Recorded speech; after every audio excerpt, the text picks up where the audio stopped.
Contrary to what many people think, the Bible is not a history or fantasy book. Rather, it's a complex code of systematically intertwined symbols, which in its entirety can be understood as a record or blueprint of inner dynamics within the psychological realities of human beings. In this way, each and every story in the Bible is not a depiction of historical or legendary circumstances, but a mirror of our very own inner life.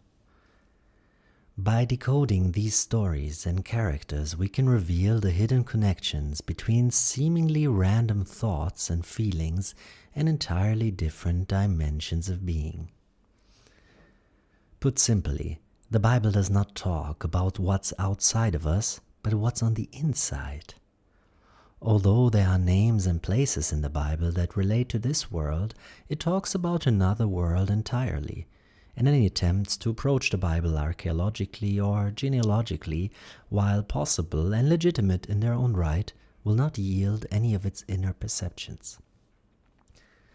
For example, when the Bible speaks about Adam, it doesn't refer to prehistoric man, but to the principle of resemblance to higher dimensions within a person.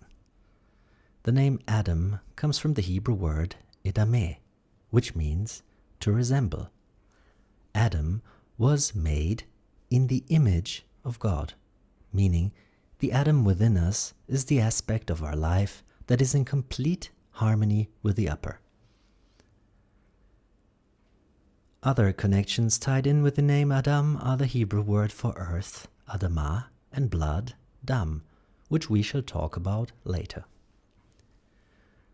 For now, this is just to illustrate that the name or symbol in the Bible doesn't just have one linear translation into our understanding, but rather a whole network of related qualities and multiple meanings, often parallel and in seeming contradiction to each other.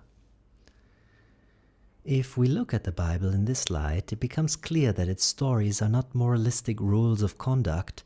They don't necessarily tell us how to behave, but rather how a person could behave when in touch with these qualities. It cannot be stressed enough that one cannot apply the Bible in a linear way to everyday life, although unfortunately it has been tried many times by different religions and groups, often with devastating consequences. It's not a construction manual for the perfect society, nor a cookbook for pious punishments. Put simply, the Bible is like a kaleidoscope, in that it offers us a radically different perspective on everyday life. By gently turning around the symbols and their meaning in our hearts and minds, we participate in the emergence of ever new configurations and patterns of light.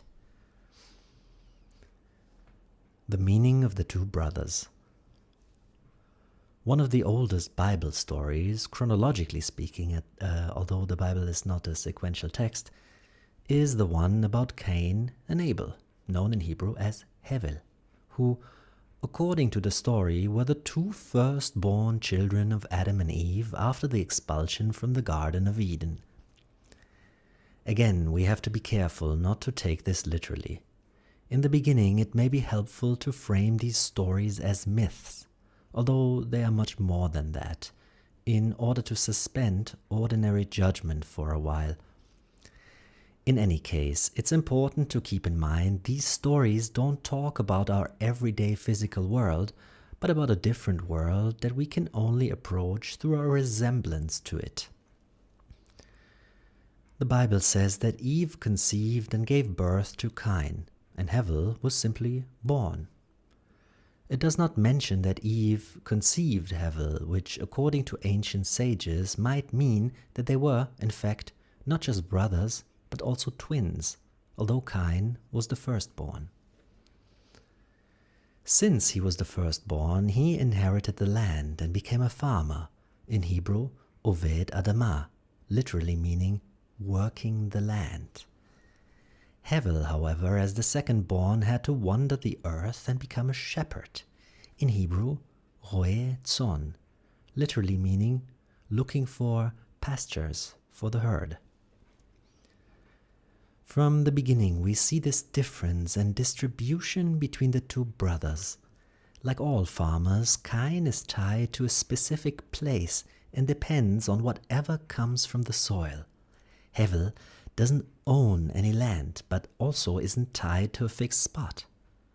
We should also note that the Hebrew word for Cain is very close to the verb lekaneh, which means to envy, and the verb liknot, which means to buy. In other words, the act of buying and envying are closely related. Translated to our world, a person might buy a new house or car because he's envious of what his neighbor has, but also there's the sense of not wanting to share one's prized possessions. Since Cain is so dependent on the land, he is very jealous of everything and everyone he has to share it with, including his brother Hevel, whose sheep graze the land. The word Hevel in Hebrew means the air that we exhale. There are at least two ways in which we can exhale. One is to blow air into words. The other one is to exhale air in a silent way, similar to the first life which was blown into the nostrils of Adam. In other words, external Hevel reveals itself as speech, whereas internal Hevel is a hidden expression of the life spirit. The Hebrew for spirit is ruach, literally meaning wind or air. This is why the shepherd has to follow the direction of the spirit, because the spirit is wherever there is water and green grass for the herd. In other words, he's constantly moving and looking for new pastures. Therefore, he's the complete opposite of Cain, who never leaves his field. Cain is working the earth. For him, this is the only way of life which he knows. His relation to the land, and therefore to life, is intrinsically possessive or territorial. Life, to him, is what he stands on with his feet and what he can grasp in his hands. He is completely bound by the world of appearances and the limits of his own mindset. To Cain, there is nothing beyond his own will and want. The ancient commentaries of the Bible mention that the offerings he brings to the altar are inconsistent and indiscriminate. He simply takes whatever he finds in the field, whether it's rotten or fresh, big or small, beautiful or ugly.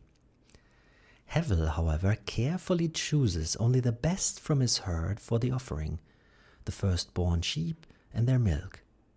Whereas Cain, with his coarse consciousness, simply grabs whatever he finds, Hevel, who represents the hidden unconscious life, has an ability to distinguish the good, the true, and the beautiful. Again, both these dynamics of Cain and Hevel are active within each person. When I am governed by Cain, I believe only in what I can see. There is a sense of ownership, of willfully directing my life, but at the same time, there's a coarseness which comes from being trapped in my own conscious thoughts and feelings.